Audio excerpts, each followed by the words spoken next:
to another edition of the Instant Wrestling Report. Alongside my partner Ryan, I am your host J-Man.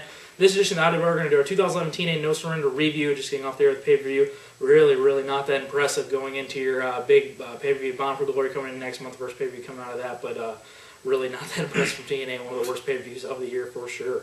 First matchup, we have the number one contender for the X Division title, and Jesse Sorensen went up against Kid Kash. Yeah, this is pretty much what I thought. To get over Jesse Sorensen against Kid Kash, I think TNA likes this young guy. His gimmick is just so cheesy. God, it's just cheesy and awful. Yeah.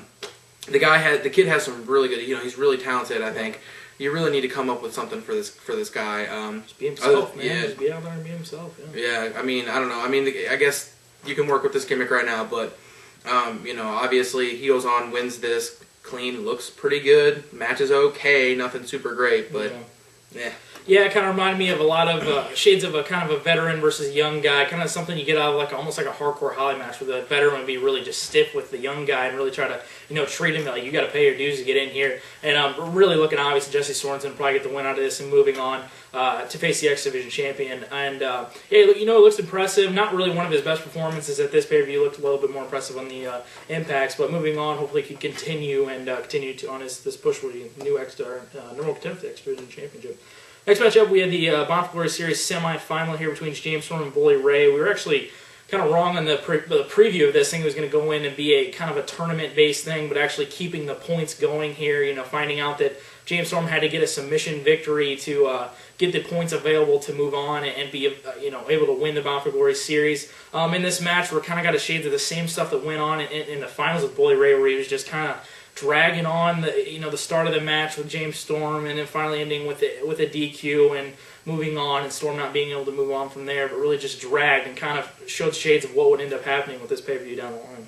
Yeah, I like Bully Ray. I like the gimmick he runs. I think he's a very good heel, but he gets people to hate him real well, and to me, I just felt like like they were trying to kill time, like they didn't feel like Bully Ray they were confident in him enough to carry matches, or it was just him trying to get over as this just major heel. And I mean, honestly, I like what he was doing. I thought it was good, but I really did not want to see him win any of these matches.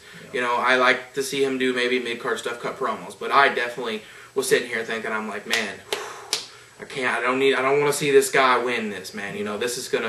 This is gonna suck complete butt if it does. And he ends up beating Storm here with some crappy, just it was horrible. The end of this was bad. This match dragged just horribly. Yeah. I don't know. I didn't like it at all. Yeah.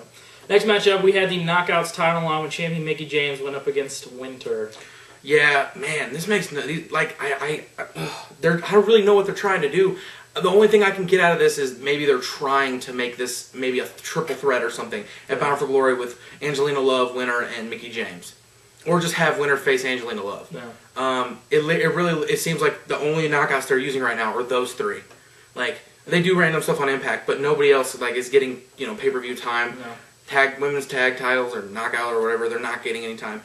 I don't know.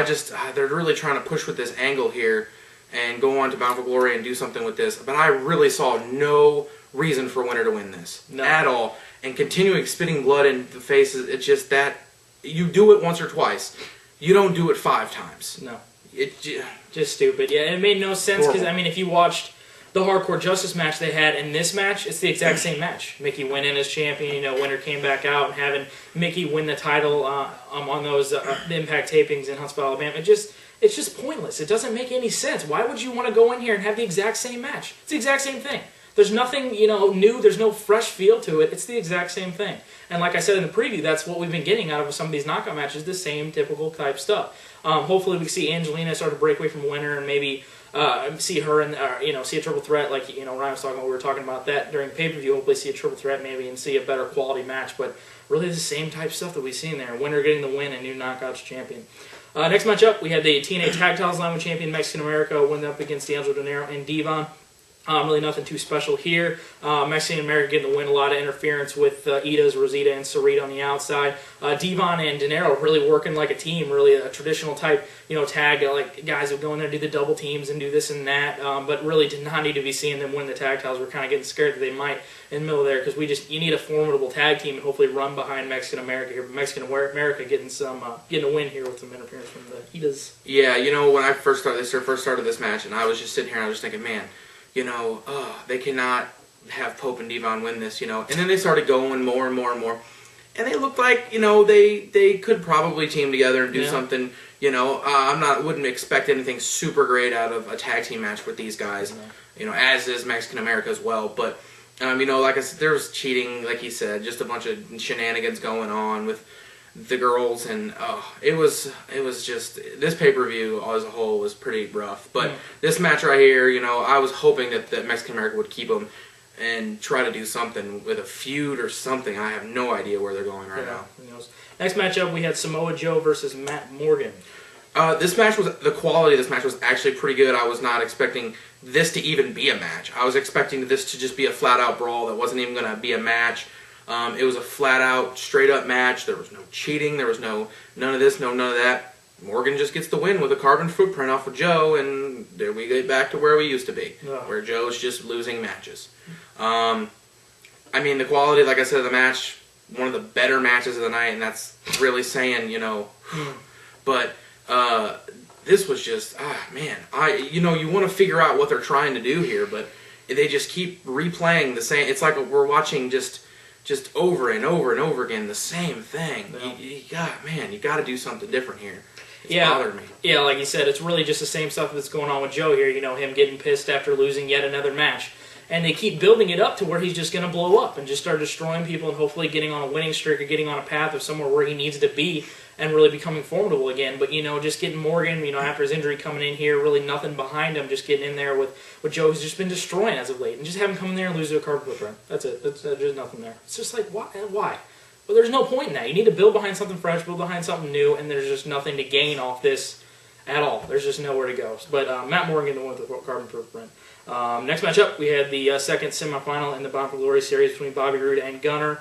A little bit better quality than the Bully Ray and James Storm match here. Really nothing special, though. Moving on to figuring out that we're probably going to end up getting a match between the two winners of the semifinals, and Bobby Roode getting the win here. Really start to tell that his momentum was starting to gear up towards somebody going to be winning this matchup, and Bobby Roode did end up winning this matchup and move on to the finals against Bully Ray. Yeah, I'm so glad he won this. Oh man, and I was thinking, if it got down to Gunner and Bully Ray, I just couldn't see either of those guys main eventing Bound for Glory. No. I just would think that would just be absolutely horrible. Not even to mention, if you're going to go in there and face, we were expecting Kurt Angle to win. We without a doubt, we thought Kurt Angle was going to win. And have Kurt Angle face one of his own people, we just was like, what? That would make no sense. But there was a couple times where I thought, that this might have been where Gunner would have won, but Roode won, and I was very happy with the outcome. The match was not very good. It was okay, but the outcome is what I was happy about. So, moving on to the shining light of this card, which was the X Division title match between champion Brian Kendrick and A-Double Austin Aries. This was some pretty good stuff. Aries cut a promo beforehand. Kind of was talking about how, he's going to come out here and show you guys what he's made of. He's going to bring his A-Double game. Yeah, he's going to bring his A-Double game. I thought that was a pretty cool, clever line.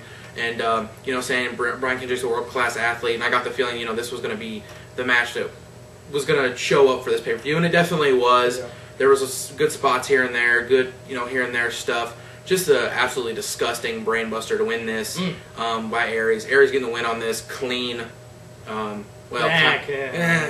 There was kind of, he didn't win by like a snag or anything. He won by just a disgusting brainbuster. Exactly. But there was a kind of like a low blow thingy where the ref didn't see it, but Aries won, so whatever. Definitely the shining light in this card, definitely the best match of the night here. Really looking into this, with what the card we had before this, we're like, please God, deliver with something here. And we did, and seeing it something to where these guys could just go out there and just put on some great stuff. This match just flowed, man. It was just at the beginning of this match with the the arm drags they were doing and this kind of stuff there and there. They were just flowing with it. And Kendrick was just getting destroyed in a lot of these spots, getting thrown to the outside and just laying on his face and just get crumbling in the corner. And yeah, like you said, kind of not really clean win there, but I don't really care because Austin Aries is the X Division champion, and seeing Austin Aries move on with the X Division title should make it to the greatness that it was. And seeing possibly a Sorensen, maybe a triple threat going into Bound for Glory should be some great stuff. That's how good Aries is. He Exactly. makes you think that he had a clean win when he cheated. Exactly. Because obviously I thought he won clean. Because I thought it was the best thing I saw on the show. Man that ever lived for you right there. Maybe that's all that matters. But A-Double, Austin Aries, the new X Division champion. Moving on to the Bound for Glory Series final between Bobby Roode and Bully Ray. Yet another Bully Ray doing the same typical stuff he did in the James Storm match. Kind of lingering and going around, and finally Bobby Roode getting there, let's just get at it. And Bobby Roode getting the win with just no heat behind that behind that spine buster, but who cares because Bobby Roode won. We were so scared that possibly Bully Ray is going to win there. Thank God that Bobby Roode won this. Moving on to get going to face Kurt Angle at Bound for Glory, now the winner of the Bound for Glory Series, and I'm really thankful that this Bound for Glory Series is over because really it just turned out to be a real big mess. Yeah, it was a mess. And but thank God Bobby Roode won this matchup, and really nothing too special yet again. You know, I get the feeling with Bully Ray that he forgets he's a wrestler. That I think he thinks he's acting in a movie. Just playing that gimmick, yeah. I think he forgets when he gets in the ring and then he plays his character and he's his heel and stuff. That he forgets once he gets in the ring. Like every time he takes a move, he forgets he's wrestling. He's like, did the move just happen to me? Well, I need to go outside of the ring and recuperate and be mad, take people's hats and throw them on the ground. Take the American flag. Yeah, take the American flag and rip signs and cuss at fans. You're a wrestler first, all right. I know you're on television, but come on, you're on a pay-per-view. You still need to wrestle. You know what I mean? So happy Roode won here. Going to get the match I've been wanting to see for a long time with Roode and Angle. Great. Hopefully they don't mess this up and try to make it something different. But Roode and Angle, so happy. So happy to see that. Next matchup, we had the triple threat for the World Heavyweight Championship with champion Kurt Angle was against Sting and Mr. Anderson. You know, really nothing too special here. It's the typical type stuff you see in a triple threat match. It's a lot of stuff we've seen in triple threat matches in TNA's past, where they kind of throw one guy out and then they'll go with one guy, and then throw another guy out and go with one guy. Kurt kind of integrating the pieces with a really nasty suplex, and then doing all this kind of stuff. Seeing the shenanigans with Hogan and Sting at the end, which we were typical, thinking that Hogan was going to come out at the end there and get involved with Sting, but Kurt Angle getting the win, and as we said, moving on with Bobby Roode going into the Bound for Glory should be some good stuff there. Yeah, so I guess Hogan maced Sting or something. I don't know what he did, but you know, I was once we saw Roode win his match. I was just like, they're not gonna do Sting because that's gonna be Hogan, and there's no way they're gonna do Anderson and Roode in the main event. Bound for Glory. It is not gonna happen.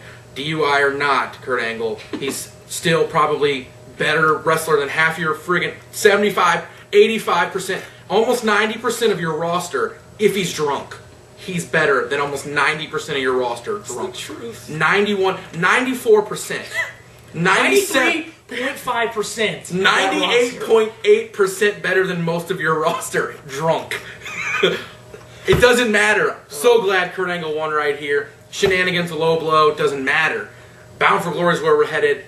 This is what I'm looking forward to. Hopefully this is what we Moving on to see. Bobby Roode and Kurt Angle. Hopefully don't mess this one up because this will be a good one to see. This will now end our 2011 TNA No Surrender review. For my partner Ryan, I am your host, J-Man. Thank you for watching another edition of the Instant Wrestling Report, your source for wrestling news, information, and opinions instantly. This is a battleground!